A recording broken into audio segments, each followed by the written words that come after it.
Musical musings, musical musings, musical musings, musical musings. Good afternoon, everyone. Welcome back to our latest episode here of Musical Musings. We air this program every Wednesday afternoon at 1 p.m.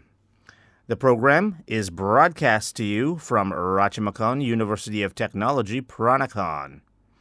We bring it to you in two parts. For the first part, we will introduce a song to you. We will talk about the band or the singer, and we will also discuss the main themes of the song. That means like what the song is about. We'll then listen to the song. And in the second part of the episode, we will analyze the lyrics.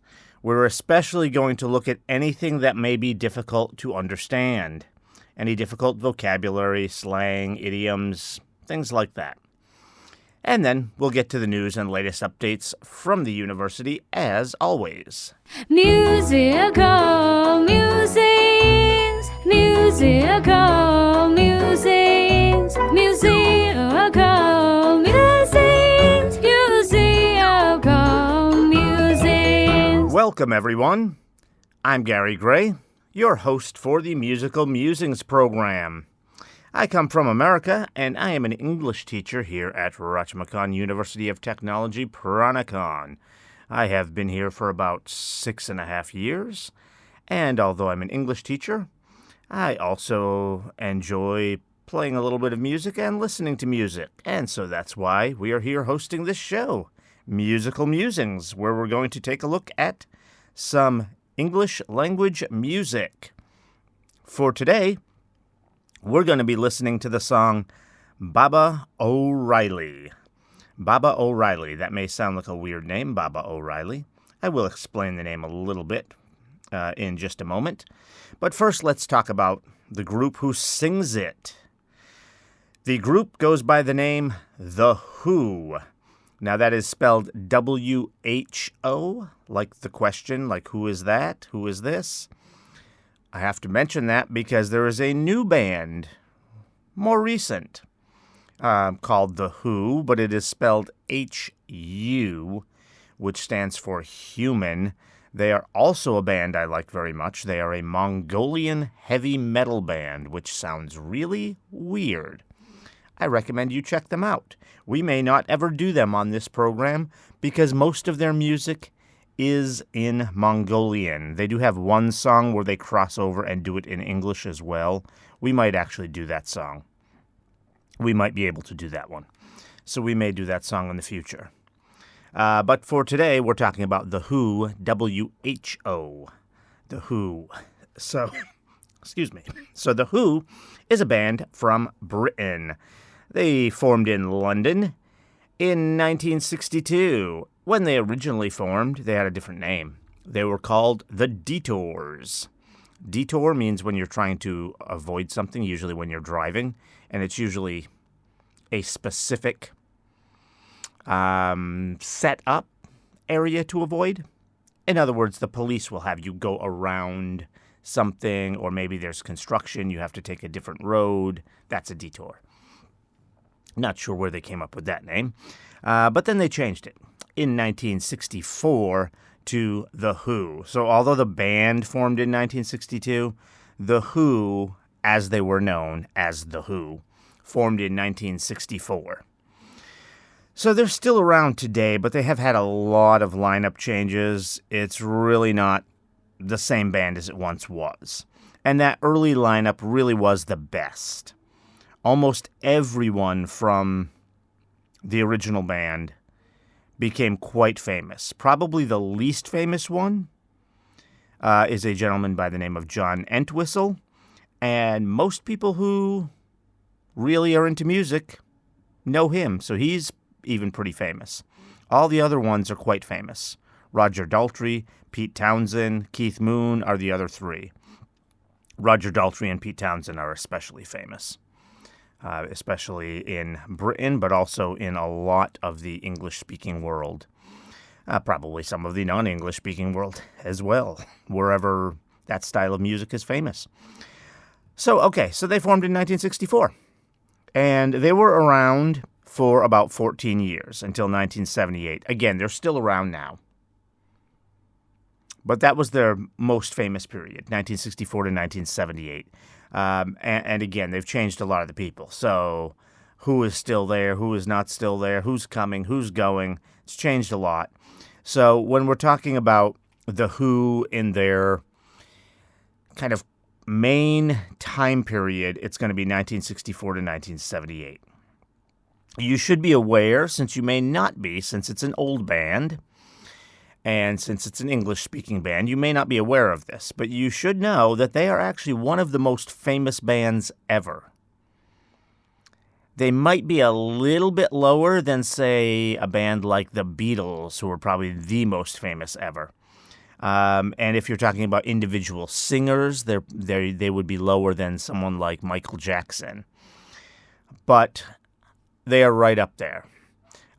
Maybe the second most famous British band, other than the Beatles, is probably the Rolling Stones. I would say The Who is probably right there with them. Maybe a little bit behind the Rolling Stones. Rolling Stones might be a little more famous, and part of that's because most of them are still around in their original lineup. I'm not as big of a fan of the Rolling Stones myself, so I'm not sure. I'd have to think about if they've changed anyone up. They probably have, since they've been around so long. But I know their main guys are still there, and I don't know if they've retired yet. They should. They're very old, but and I know they were still touring until recently. Yeah, so the Rolling Stones are probably a little bit higher up on the list than The Who. And part of that, like I said, is just because of their longevity. They've been around so long. But yes, The Who are one of the most famous bands ever, so you should get to know them. They have tons of great songs, and they pretty much invented a style called the rock opera. And what that is you put a bunch of songs together that are related, so you're telling a story. The style of the music might even change a little bit. It might become a little bit softer. Maybe not all of it, but some of it. And the reason for that is because you need to be able to understand the lyrics. Sometimes, with really loud music, it's hard to understand the lyrics. So they kind of came up with that concept. Tommy was their first rock opera. That was the name of it, Tommy. And I think probably the number one song off of Tommy was called Pinball Wizard. That's a really fun song. You should take a listen to that as well. They were also one of the first bands to go crazy on stage, like smashing up their guitars and stuff like that. Okay, so Tommy, like I said, was really popular. That was their rock opera album. And so then their next album that was to come out was called Lifehouse. They abandoned that album. The main guy responsible for the writing, he was kind of overwhelmed, stressed out. So they abandoned it. So they did have some great songs they were going to put on it, though. Won't Get Fooled Again, Behind Blue Eyes, Baba O'Reilly. Those are three of the best songs on there. And for today's song, let's get to it. We're going to do Baba O'Reilly. That's our song for today. So after Lifehouse was canceled, Baba O'Reilly came out less than a year later. So even though Townsend was overwhelmed, needed a break, he didn't need that long of a break because they already had a lot of the Lifehouse album ready. So it didn't take them that long after that to come out with a new album called Who's Next? That came out in 1971. And that had on it Baba O'Reilly. Now, in that song, it talks about a teenage wasteland. It's really about teenagers wasting their lives. There's a couple of different stories, actually, that Pete Townsend tells about where this came from. But the most realistic one, it seems like, and the second one he told, is it being about when he saw a lot of young people on drugs at Woodstock. I'm not sure if you know what Woodstock is or have heard of it, but it was a huge music festival. And it's really famous in America. I I don't even remember what year it took place in. I want to say 1967. I'm not sure. It was the 1960s. A lot of rock and roll music, a lot of folk music. And unfortunately, there was a lot of drugs and things like that going around. That was very popular at that time. And so Pete Townsend saw all of these kids on drugs, and because they're on drugs, they're kind of out of it. They don't seem like they really know what's going on, everything like that. They're just laying around. It just didn't look good, even though most people think Woodstock was wonderful, because the music was wonderful. They had a lot of great bands there. It really was wonderful for the music. But there was a lot of bad stuff, like among the people that attended the festival. So that's what he wrote about. He was kind of sad about that, about all these young people just kind of wasting their lives, taking drugs. So that's what he was singing about in this song, Baba O'Reilly. And when he talks about teenage wasteland, a wasteland means an area that's just been allowed to deteriorate, lots of garbage, it's just bad. A wasteland is just bad area, run down, dirty. And so these teenagers were run down, dirty, just doing nothing. That's what he was seeing when he was at Woodstock. So that's what the line Teenage Wasteland is about in this song. Again, there is some debate about that, and it's not like people are, I wonder what he's talking about, and this is what one person came up with and someone else came up with that. No, Pete Townsend actually told two different stories himself. That's just the one I happen to think is correct. It's the one he told second, and it makes more sense given the lyrics of the song. Okay, so now you may wonder, all right, but why in the world is it named Baba O'Reilly? Where does that come from?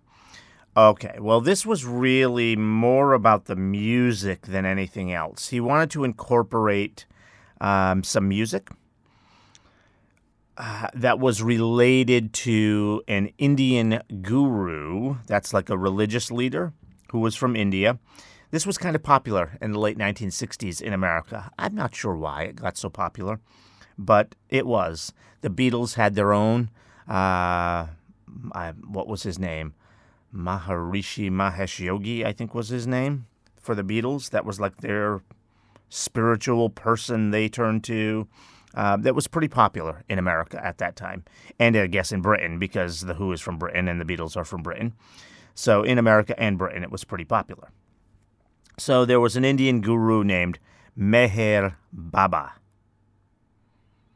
So that's where the name Baba comes from. Now, why they said Baba O'Reilly, I don't know. O'Reilly is a very common Irish name. I'm not even sure if any of the band members are from Ireland, but Ireland, at least Northern Ireland, is part of Britain, so they may have just used that name because it's British.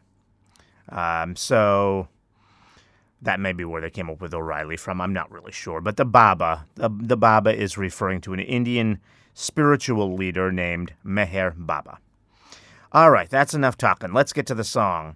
And for those of you joining us via YouTube, as you know, because of copyright issues, we cannot share the video with you. So you're going to see a link in the upper right-hand corner. Please click on that link to watch the video. Then you can click back to come listen to the analysis of the lyrics. For everyone else listening in, you should have no problem. All right, let's get to the song.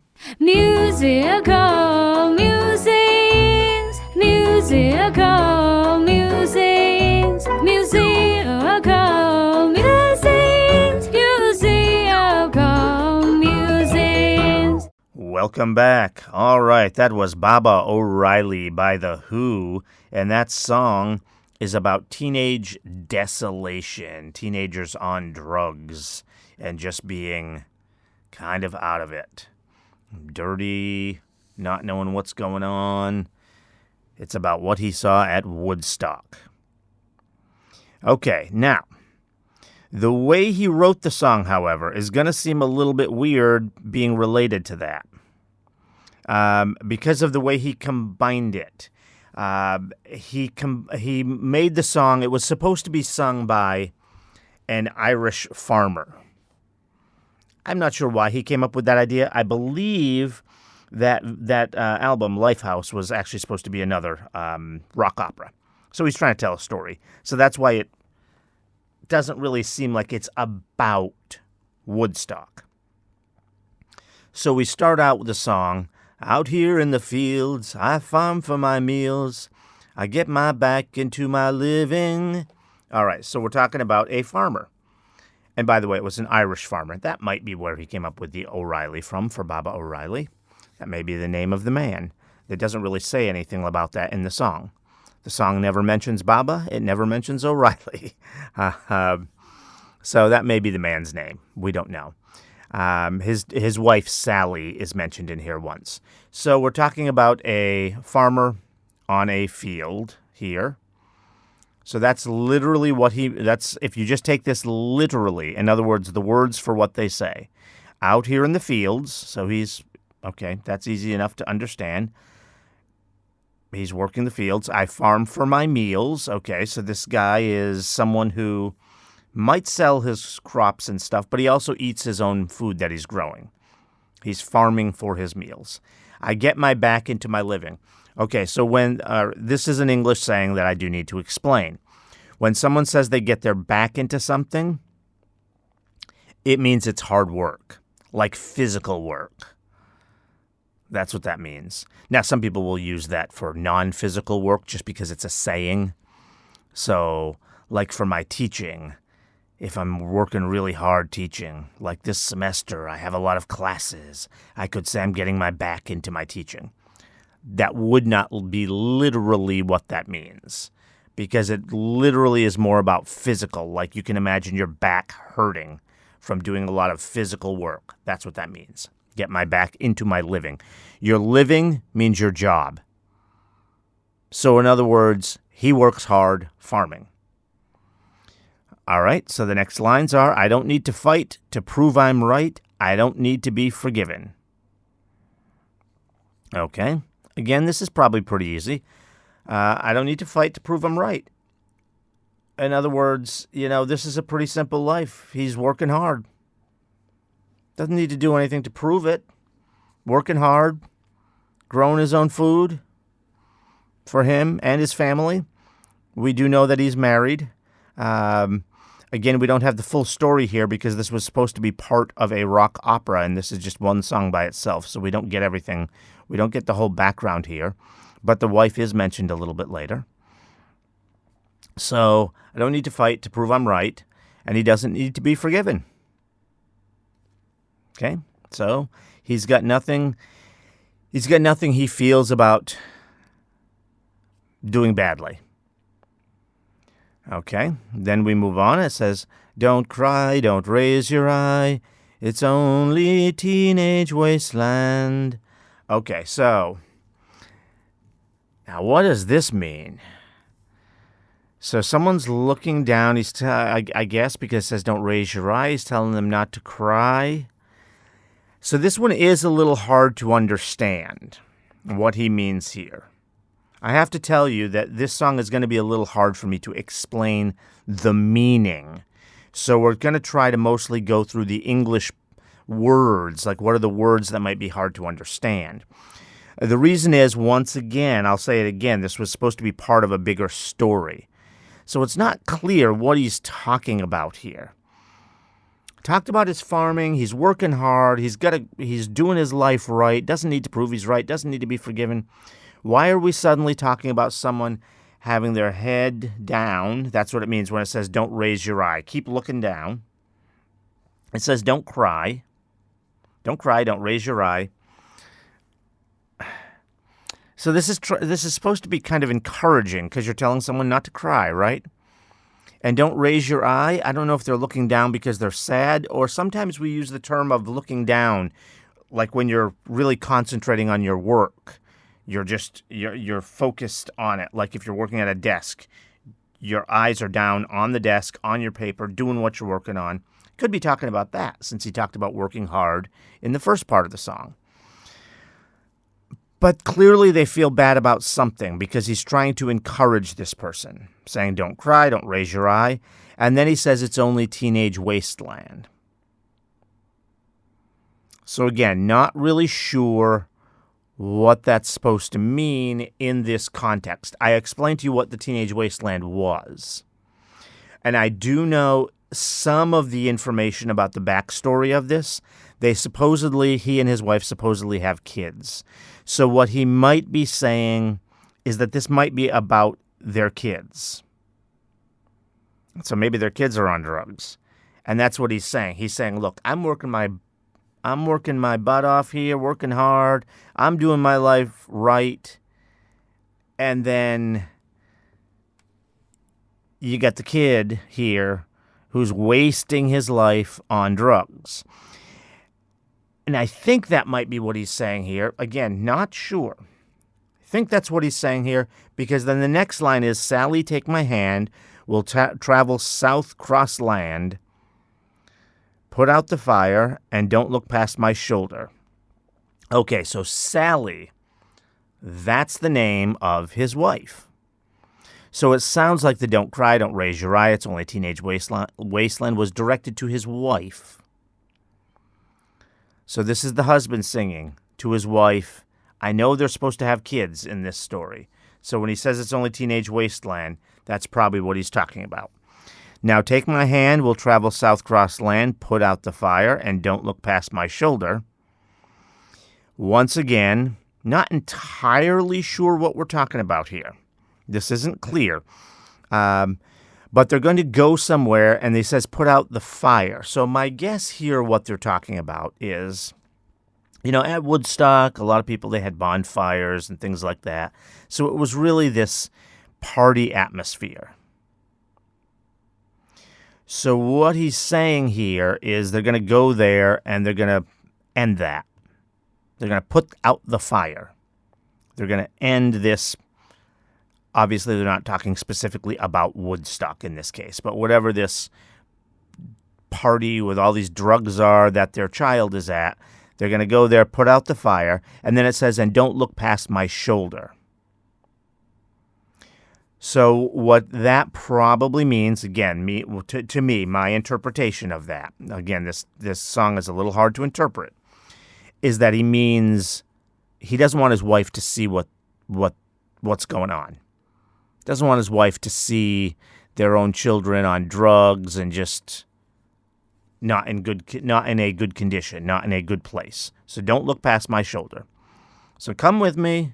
We're going to go take care of it, but stay behind me. Don't look past my shoulder. All right, then it says, the Exodus is here. The happy worlds are near. Let's get together before we get much older. All right, so an exodus, that means a bunch of people leaving somewhere. That's what the word exodus means. People leaving from one place to go to another.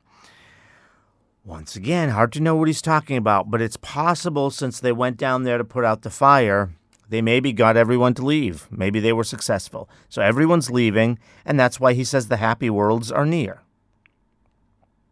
So in other words, when he's talking about happy worlds, he just means happiness. That's kind of a weird way to put it. That doesn't mean anything special. Happy worlds. It's just how he decided to write it. It just means happiness. So happiness is near. And then let's get together before we get much older. So that might be getting together might be the whole family, because obviously he's already with his wife. So he's going there to get their child or children out of this bad situation. And in fact, the next line is teenage wasteland again. It's only teenage wasteland, teenage wasteland. So I think that's what's going on here. And when he says it's only teenage wasteland, only means you're like trying to minimize something, make less of it when you use that word. So why would he try to downplay that when he says it's only teenage wasteland? Because clearly Pete Townsend was bothered by this. He wrote a whole song about this.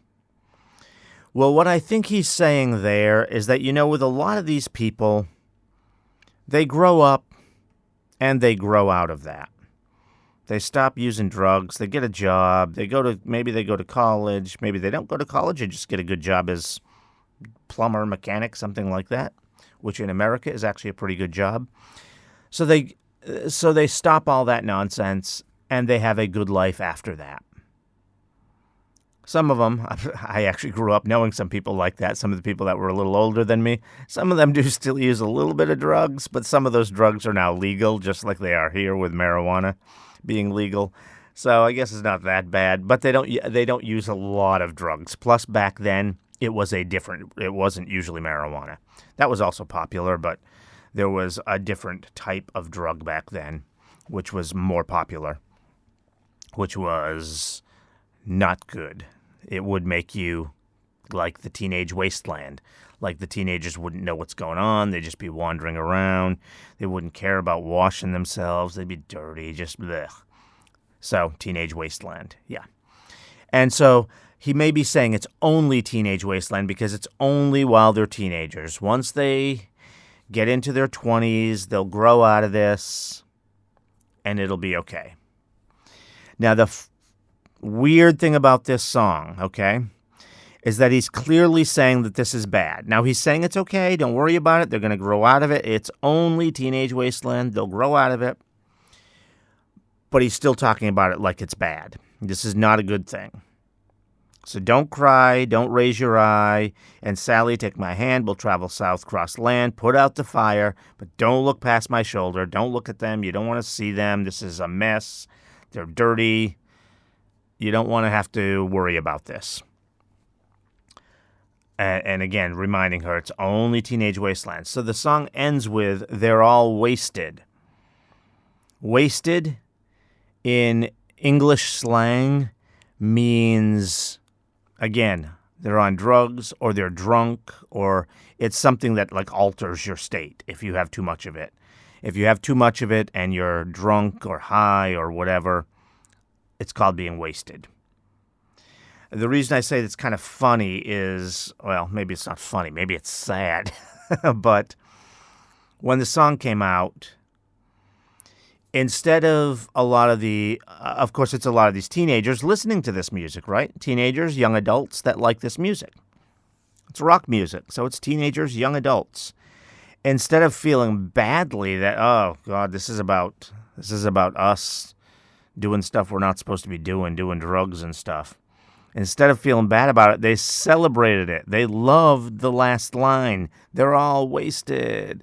So they would all like yell that line out when they heard the song because they were proud to be wasted. They were happy to be wasted. So it is a little bit sad and maybe a tiny bit funny at the same time, how the song kind of translated into popular culture. It's really kind of an anti-drug song, although it's not about not taking drugs. It's more about telling a story about a family trying to deal with it.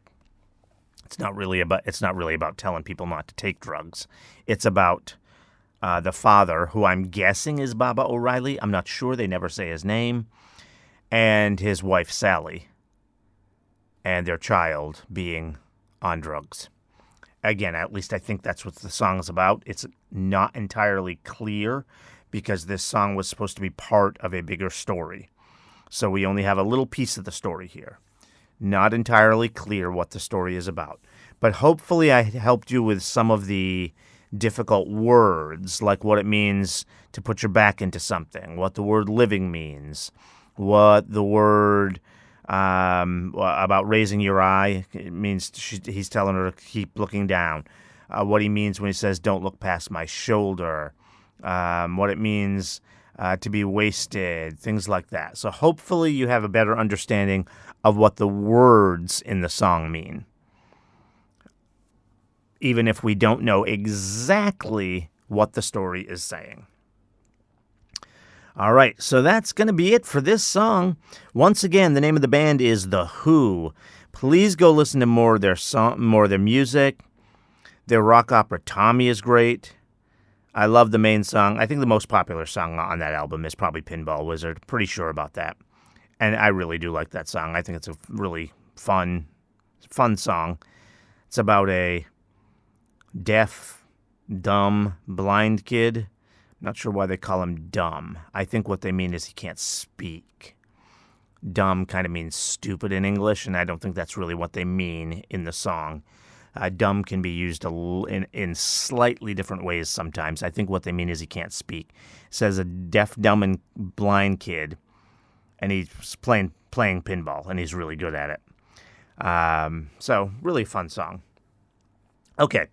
And they have a lot of other good songs, like the ones I mentioned in the first part of the program, Won't Get Fooled Again, Behind Blue Eyes, lots of other ones. Lots of great songs. As I told you, remember, they're one of the best ever. So please go check out their stuff. That's The Who, and remember it's spelled W-H-O, not The Who, not The Who, H-U. Also a great band. Go check them out, too. But that's not who we're talking about. We're talking about The Who, W-H-O. Thanks for joining us for today's Musical Musings program. Please make sure you stay with us. Also, don't forget to tune back in next week, where we'll bring you another great song. Don't forget to subscribe to our channel. Musical musings, musical